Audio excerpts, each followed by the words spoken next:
کہ حبیب صلی اللہ تعالیٰ علیہ وسلم نے سب کو جو وصیتیں کرنی تھی وہ وصیتیں فرمائی. ماں عائشہ صدیقہ کے حجرے میں آرام کرتے رہے. اللہ کے نبی صلی اللہ تعالیٰ علیہ وسلم کو بخار شدت کا تھا، بار بار مسواک طلب کرتے تھے یا پانی کے چھینٹے چہرے پر مارتے تھے اور پھر کہتے تھے یہ سکرات، یہ نزع کا وقت کتنا شدید ہوتا ہے، کتنا شدید ہوتا ہے. ماں عائشہ کہتی ہیں اچانک میں نے دیکھا دروازے پر کسی کی دستک ہو رہی ہے. میں نے کہا اللہ کے رسول آرام کر رہے ہیں. حضور نے فرمایا عائشہ وہ کوئی اور نہیں ملک الموت عزرائیل ہے، وہ کسی کے آنے کے لیے اجازت نہیں مانگتا، آج مجھ سے اجازت لے رہا ہے، اس کے بعد پھر کسی سے نہیں لے گا. ملک الموت حجرہ پاک میں داخل ہوئے. حضور پاک صلی اللہ تعالیٰ علیہ وسلم ماں عائشہ صدیقہ کے زانوں پر سر رکھ کر آرام کر رہے ہیں. ملک الموت نے اجازت طلب کی، آقا حکم ہو تو آپ کی روح پاک کو میں نکالوں، اللہ کے حضور لے جاؤں، آپ کے رب اعلیٰ کے جلوں میں لے جاؤں.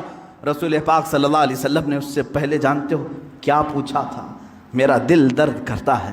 ملک الموت سے صرف اتنا پوچھا، یہ وہ وقت ہوتا ہے نزع کا وقت جس وقت باپ اپنے بیٹے کو بھول جاتا ہے، بھائی بہنوں کو بھول جاتا ہے، بلکہ اکثر تو لوگوں کو اپنا نام تک یاد نہیں ہوتا. سکرات کے وقت جاؤ لوگوں کے بستروں کے پاس، ہم کلمہ پڑھاتے رہتے ہیں، کلمہ آتا نہیں، لوگ بول نہیں پاتے. یہ وہ حالت ہوتی ہے نزع کی.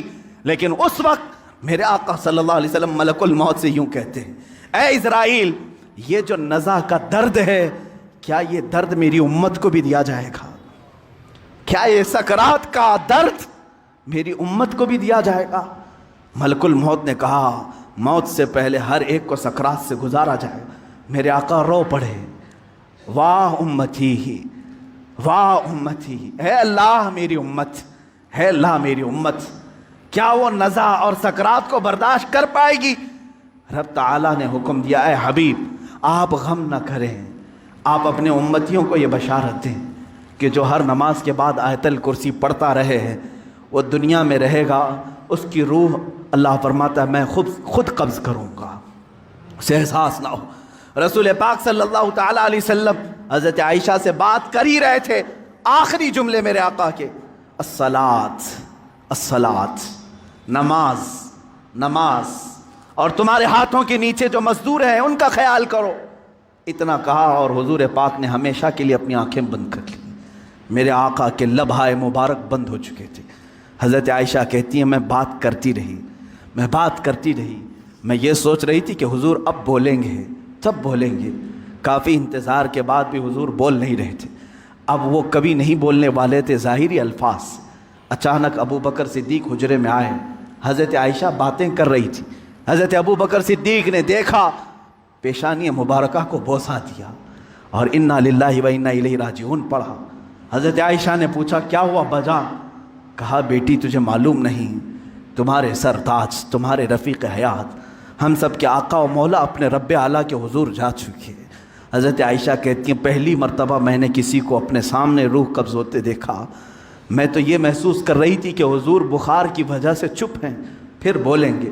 سیدہ کائنات فاطمۃ الزہرا سلام اللہ علیہا آئی، وہ خاندان میں تنہا باقی تھیں، حضور کی ساری اولاد ان کے سامنے فوت ہو چکی تھی، حضرت فاطمہ اکیلی رہ گئی تھی. حضرت فاطمہ نے حضور پاک کے جسم ناز کو دیکھا تو کہا اے بار الہ، زندگی میں آج سے پہلے یا آج کے بعد اس سے زیادہ کٹھن دن مجھ پر کبھی نہیں آیا، فاطمہ پر اس سے زیادہ بوجھل دن کبھی نہیں آیا. جب فاطمہ نے اپنے عزیز از جان باپ کو اپنے سامنے موت کی آغوش میں دیکھ رہی ہے. رسول پاک صلی اللہ تعالیٰ علیہ وسلم کے صحابہ نے میرے آقا صلی اللہ تعالیٰ علیہ وسلم کی ایک کے بعد دیگر زیارت کی. صحابہ کی کیا کیفیت رہی، 14 صدیوں کے بعد آج ہم روتے ہیں میرے آقا کی وفات کو سن کر.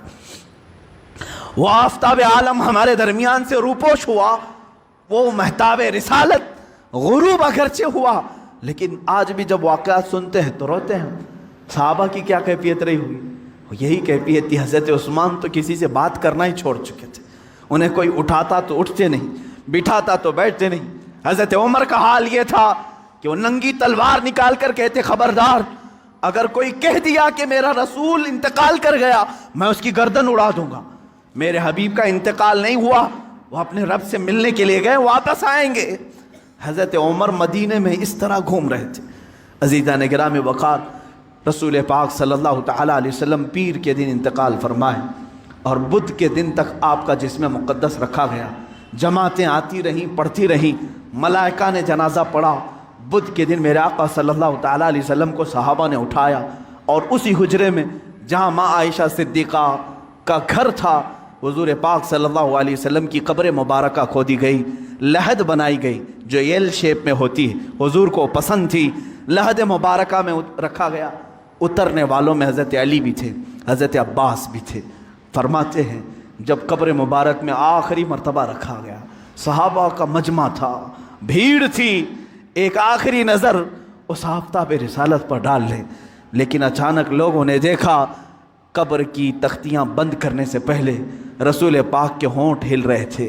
حضرت عباس کہتے ہیں میں نے کان لگایا، اس وقت رسول پاک کہہ رہے تھے امتی امتی رب اغفر لامتی فانہم لا یعلمون، اے مولا میری امت کو معاف کر دے، وہ مجھے نہیں پہچانتی، اے اللہ میری امت کو معاف کر دے، وہ مجھے نہیں پہچانتی۔ یہ آخری جملے قبر انور میں رکھنے کے بعد رسول پاک کے اے امتیو، کیا ہم نے رسول پاک کا حق ادا کیا ہے؟ کیا ہم نے ان کو سال میں ایک مرتبہ یاد کر کے یہ سوچا کہ ان کو کہ رات کے کھڑی ہوئی عبادتوں کا ہم نے صلہ دے دیا؟ کبھی نہیں ہو سکے گا، کبھی نہیں ہو سکے گا۔ قبر مبارکہ بند کر دی گئی، ہمیشہ کے لیے بند ہو گئی، لیکن لحد کا وہ ٹکڑا عرش اعظم سے بھی افضل بنا۔ نفس گم کردہ می آیت جنید و بایزیدی جا، وہ قبر اطہر آج بھی ہم مسلمانوں کے روح کی ٹھنڈک ہے۔ وہ ہرا گنبد جو رسول پاک کے مسکن کے اوپر اپنی جگمگاہٹ بکھیر رہا ہے، وہ کروڑوں عاشقوں کی آنکھوں کا تارا بنا ہوا ہے، ہمارے دل کا سکون ہے۔ اے میرے عزیزو، آج ہم جئیں گے تو اسی امید کے ساتھ، اسی آس کے ساتھ۔